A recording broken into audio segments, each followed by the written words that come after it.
사랑합니다.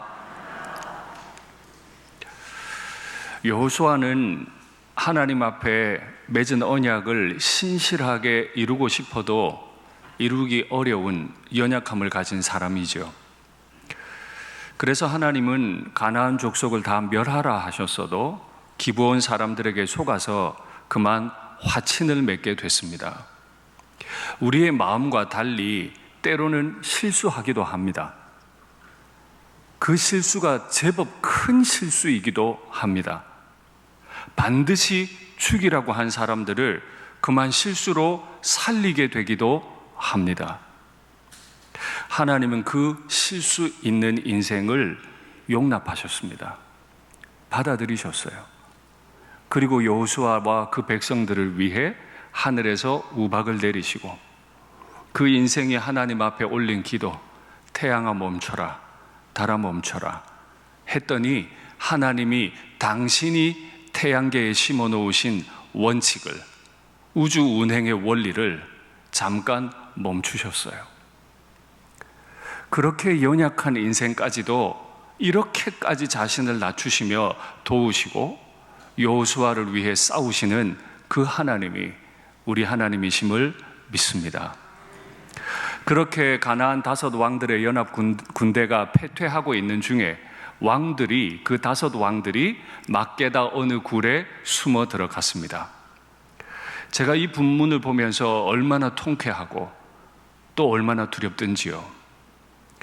가나안에 그 힘이 있는 5 왕들이 연합하면, 모여서 의논하면 다 될 것 같잖아요. 여호수아 하나 이길 수 있을 것 같잖아요. 그런데 연합한 결과 그들은 그만 동굴 안에 갇히는 신세가 되고 말았습니다. 우리가 아무리 노력해도 하나님의 능력을 따를 수가 없습니다. 내 지혜가 아무리 탁월하고 정확해도 하나님의 지혜를 따를 수가 없어요. 그들이 그렇게 지혜와 힘을 모아서 여호수아 군대를 돌파하려 했어도 그들은 연합해서 동굴에 갇히는 신세가 되고 말았습니다. 여호수아가 백성들에게 명령합니다. 왕들이 숨어있는 그 동굴 앞에 큰 바위를 굴려서 막아버려라, 도망 못 가게. 그리고 지금 그 연합 군대가 자신의 성으로 다 도망 들어가고 있으니 빨리 따라가서 그들을 빠르게 심판하고 죽이라 명령합니다. 오늘 이 설교를 처음 듣는 분을 위해서 다시 설명합니다. 하나님은 사람 죽이는 걸 기뻐하는 분이 아니세요. 뭔 복수를 하시겠다고 자꾸 죽이라고 말씀하시는 분이 아니세요. 신명기에 나오는 그 저주받아 마땅한 행동, 우리가 입에 담기도 어려운 그 더러운 행동 12가지를 그들의 문화로 살아가고 있는, 너무 비인간적인 행동을 일삼고 있는 바로 그들, 자신을 위해 자신의 아들을 불태워 제물로 올리는 그 일을 없애기 위해서 더러운 일을 하는 사람들을 심판하시는 중이십니다. 그 일은 멈추어질 수 없습니다. 그 일은 반드시 빠르게 진행되어야 하고 마무리되어야 합니다. 이 일을 위해 여호수아는 백성들에게 이렇게까지 명령합니다. 그러니 우리는 늘 하나님 바라보아야 합니다. 5 왕들의 연합군들, 그 엄청난 규모를 자꾸 바라보지 말고 내가 저거 어떻게 이기지? 그거 자꾸 바라보지 말고 때로는 우박으로, 때로는 태양과 달을 멈추어 세우심으로 우리를 위해 싸우시는 하나님을 바라보십시오. 그리고 그 하나님께 늘 물으십시오. 나는 하나님의 언약 안에 있습니까? 하나님, 내가 지금 잘하고 있는 것 맞습니까? 내가 지혜롭다고 판단하고 말하고 행동했는데 이것이 진짜 하나님의 뜻을 이루는 것 맞습니까? 내가 이렇게 하는 게 가나안의 문화를 척결하고 하나님의 생명을 이 땅에 가져오는 그 일에 쓰임 받는 것 맞습니까? 늘 하나님 바라보고 나 자신을 살피고 내가 하나님 안에 있는지 늘 물어보시는 은혜가 있으면 좋겠습니다. 그리고 부지런히 따라가서 그 5 연합군대를 완전히 패퇴시키고 평안한 가운데 막게다 진영으로 돌아와 여호수아에게 이르렀다. 그랬더니 그 누구도 하나 입을 벌려서 이스라엘 백성들을 할퀴는 일이 없었다. 지금 엄청난 5 군대가 연합을 했는데 평안히 진영으로 돌아왔대요. 참 감사한 일이죠. 우리 힘으로는 못 이길 상대들이잖아요. 그런데 하나님이 싸우시니까 우리에게는 평안이 임했네요. 기억하십시오. 우리에게 싸움이 없을 수는 없습니다. 오히려 우리는 싸우는 사람들입니다. 교회 안에서 싸우라는 게 아닙니다. 세상의 더러운 문화들, 하나님이 지으신 아름다운 창조를 훼손하는 문화들과 치열하게 싸웁니다. 그러다 보면 힘들기도 해요. 그러나 기억하세요. 하나님의 때에 하나님은 우박을 내리시고 우리의 기도를 통해 태양과 달도 멈춰 세우시고 하나님의 뜻을 반드시 이루실 줄 믿습니다. 누구 하나 입을 벌려서 이스라엘 자손들을 대적할 수 없었어요. 하나님이 입을 다 닫게 하셨어요. 그리고는 모든 백성들을 불러 모읍니다. 그리고 지휘관들에게 명령합니다. 돌로 막아 두었던 그 굴을 열고 5 왕들을 끌어내라. 그리고 너희 발로 그 목을 밟으라.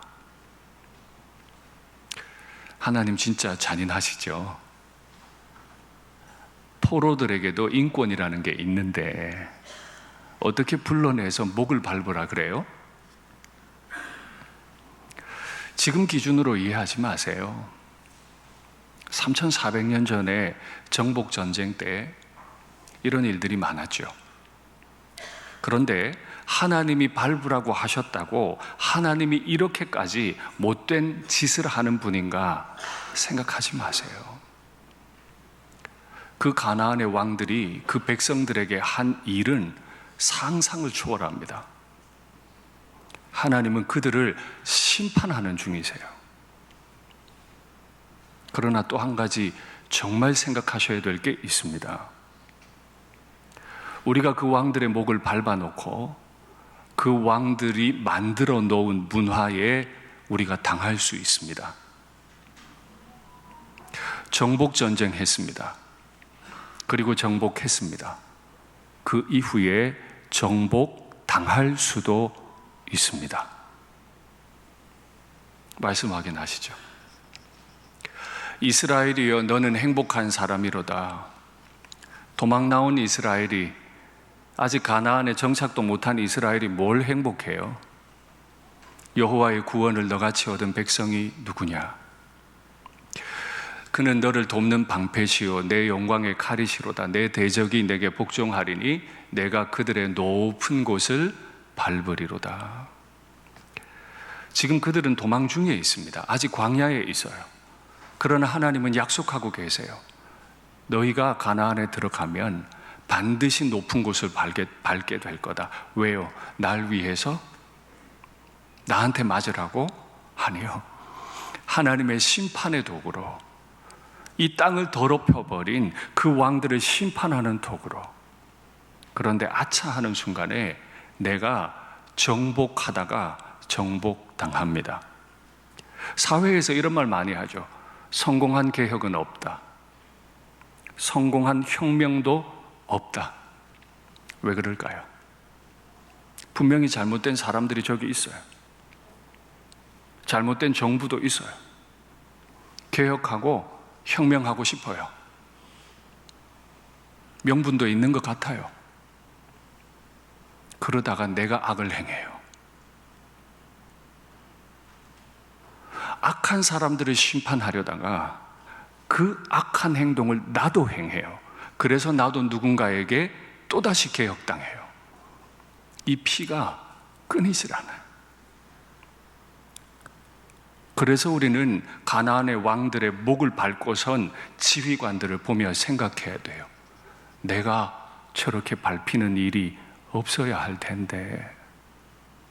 이스라엘 역사 잘 아시잖아요. 땅 받자마자 타락해요. 이방 왕들이 와서 가나안을 짓밟아 버려요. 잘 생각하셔야 돼요. 내가 정복하다 정복당하는 일이 없도록 그 순간 두려움 가지고 하나님 바라보면 좋겠습니다. 그 이후에 여호수아가 그 왕들을 쳐 죽이고는 나무에 달아둡니다. 5 왕들을 하나하나씩 해서 5 나무에 해가 질 때까지 달아둬요. 보라는 거죠. 하나님께 반역하면 이렇게 되는 걸 보라는 거예요. 그건 군사적으로 사기를 높이는 일이기도 합니다.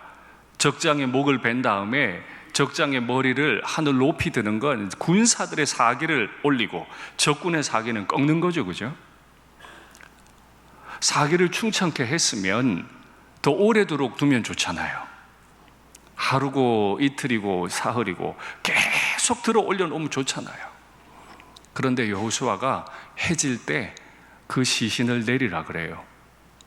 그리고 자기들이 들어가 피했던 그 굴 안에 던져 넣으라 그래요. 왜 올려두지 않을까요? 군사적으로 보면 올려놔야 돼요. 자랑해야 돼요. 너희들이 우리 건드리러 왔다가는 너희 완전히 깨질 거다. 이렇게 될 거다. 그런데 여호수아는 내리래요. 왜요? 율법의 기록대로입니다. 말씀 확인하시죠. 사람이 만일 죽을 죄를 범함으로 진짜 죽을 만한 못된 죄를 지었어요. 그래서 네가 그를 죽여 나무 위에 달거든 그 시체를 나무 위에 밤새도록 두지 말고 그날 장사해줘라. 죄 지어서 심판받았으면 됐어. 잔인하게 전시해두지 마. 그날로 바로 내려. 내 하나님 여호와께서 내게 기업으로 주시는 땅을 네가 또다시 더럽히지 마. 보세요. 그 땅을 더럽힌 사람을 죽였는데 죽인 이후 내가 또다시 그 땅을 더럽힐 수 있어요. 나무에 달린 자는 하나님께 저주를 받았음이니라. 그래서 우리는 늘 하나님의 일을 할 때 조심해야 돼요. 금요일에도 말씀드렸죠. 내 말 한마디가, 내 행동 하나가 다 하나님 위한대요. 다 교회 위한대요. 그것 때문에 응어리지고 그것 때문에 상처가 나는 사람들이 있습니다. 그래서 에베소서는 이 상황에 대해 이렇게 말합니다. 분을 내어도 분을 낼 수 있어요. 사람이 살다 보면 분이 나죠. 어제도 제가 얼마나 힘들었는지 몰라요. 우리 큰아이 둘 고3, 고1짜리가 오늘 수련회를 가요. 그러니 담임 목사가 자꾸 더 기도시키는구나. 뭐 그럴 수도 있겠네요. 그렇죠? 그러면 어제 막 깨어 경성하고 기도하고 더 해야 될 텐데 얼마나 시험들이 있는지 결국 집에서 여태 안 내던 짜증을 내고 밤에 아주 불편하게 잤어요.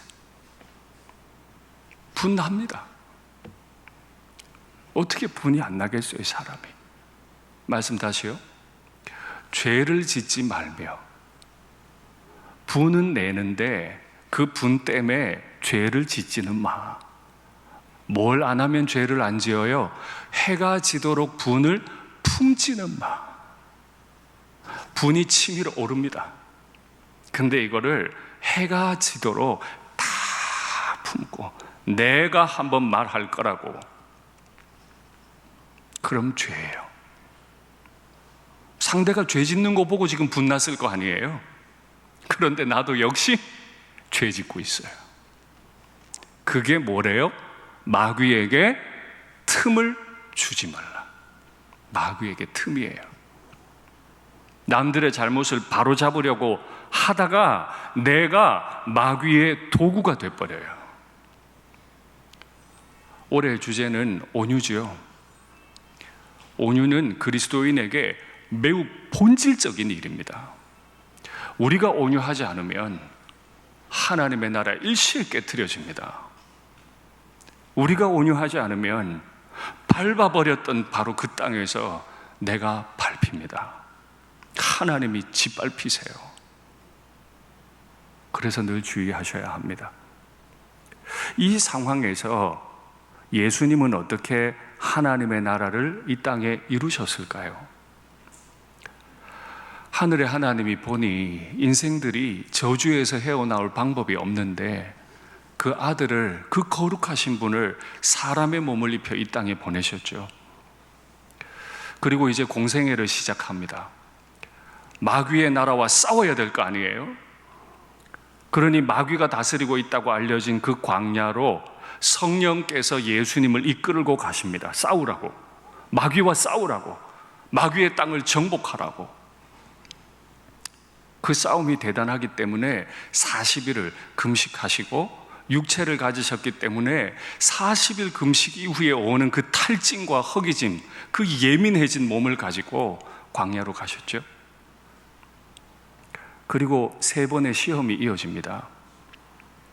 똑같이 반복되는 말이 있는데 2번째 시험을 가지고 한번 얘기해 볼까요? 이르되 네가 만일 하나님의 아들이거든. 기억하세요. 마귀는 예수님이 하나님의 아들이신 걸 누구보다 잘 알고 있습니다. 예수님 말고도 마귀 짓 얼마든 할 수 있습니다. 기록되었으되 마귀는 성경도 구구절절히 다 알고 있습니다. 우리보다 더 잘 알아요. 그가 너를 위하여 그의 사자들을 명하시리니 그들이 손으로 너를 받들어 발이 돌에 부딪히지 않게 하리로다 하였느니라. 첫 번째 시험에 실패하니까 마귀가 예수님을 높은 성전 꼭대기로 데리고 올라갑니다. 그리고 이곳 또 낮은 곳을 바라보게 하죠. 그 피곤하고 힘들고 외로웠던 예수님의 몸을 유혹하는 거예요. 여기서 뛰어내려 봐. 저 밑에 사람들 보이지? 네가 하나님 아들이잖아. 그러면 사자를 보내서 분명히 받쳐줄 거다.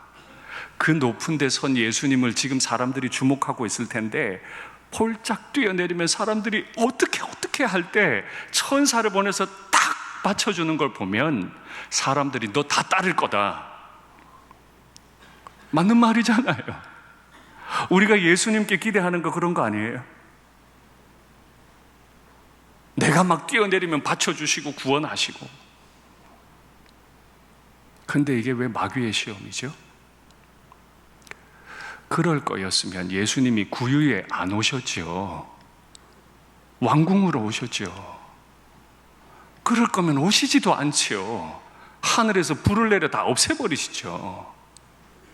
그러려고 오신 게 아니잖아요. 예수님은 자기가 스타가 되려고 오신 분이 아니시잖아요. 능력이 무한하시지만 전혀 능력 없는 자의 모습으로 이 땅에 오셔서 우리 가운데 계시고 싶으셨잖아요. 마귀의 말을 순종하면 마귀의 종이 되잖아요. 성경 이야기하고 하나님 얘기하는데 다 마귀 짓이야. 우린 날마다 이 유혹 앞에 섭니다. 가정을 위해서, 자식을 위해서, 교회를 위해서. 내 입에서 나오는 말들이 마귀의 말일 가능성이 매우 높다는 걸 늘 유의하셔서 하나님께 물으셔야 돼요. 하나님, 내가 지금 하나님 언약 안에 있습니까? 이 말이 하나님 나라 확장되는데 도움이 되겠습니까? 물으셔야 돼요. 구원의 사역은 이미 시작이 됐는데 이제 구원을 마무리해 가시는 단계, 예수님이 십자가에 오르셨습니다. 이때 마귀가 또 똑같은 유혹을 합니다. 말씀 확인하시죠? 이르되 성전을 헐고 사흘에 짓는 자여, 네가 만일 하나님의 아들이거든. 마귀도 알아요. 나사로가 죽었다가 살아난 것도 알아요. 나인성 과부의 아들이 죽었다 살아난 거 알아요. 맞다. 예수는 하나님의 아들이 맞아. 알고 있어요. 네가 만일 하나님의 아들이거든 자기를 구원하고 십자가에서 내려와라.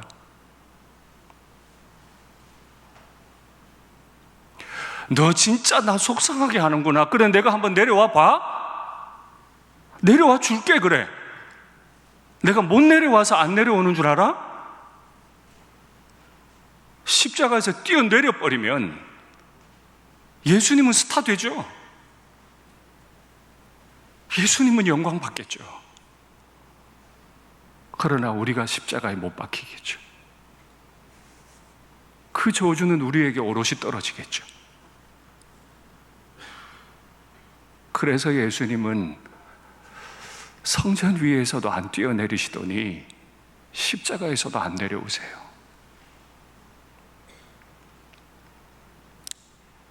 이것이 가나안 전쟁을 하는 우리의 모습이자 이 땅을 다스려 가시는 하나님의 온유하심입니다.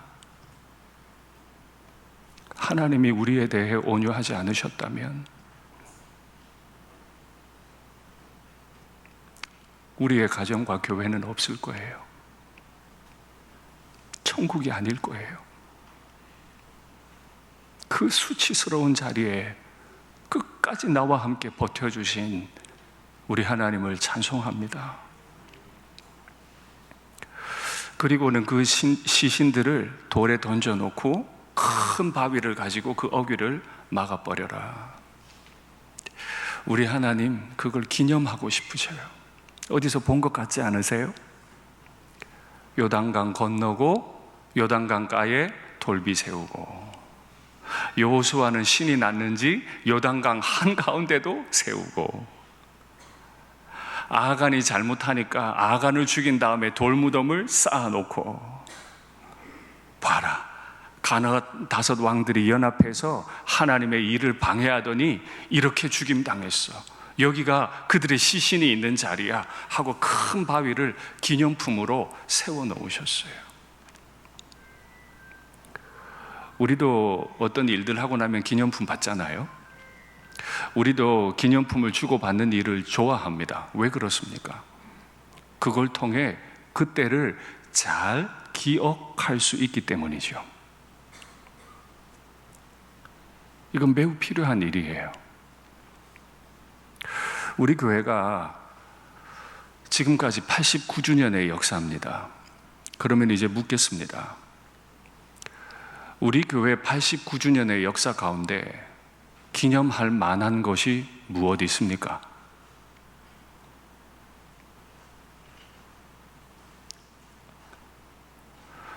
우리가 우리 교회의 역사 가운데 기억해야 할 것은 무엇이 있습니까?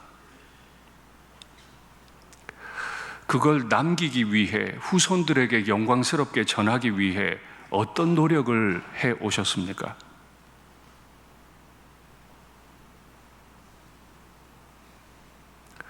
이제 내년이 90주년입니다.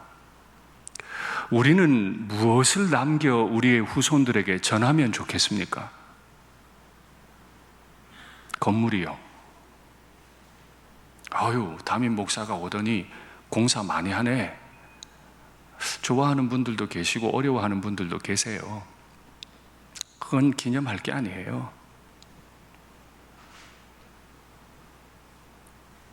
이게 우리의 기도 제목입니다. 무엇을 남길까? 뭘 기억하게 할까? 오늘 본문에서 여호수아가 말해줘요. 여호와께서 다 싸우시고 이기게 하실 거다.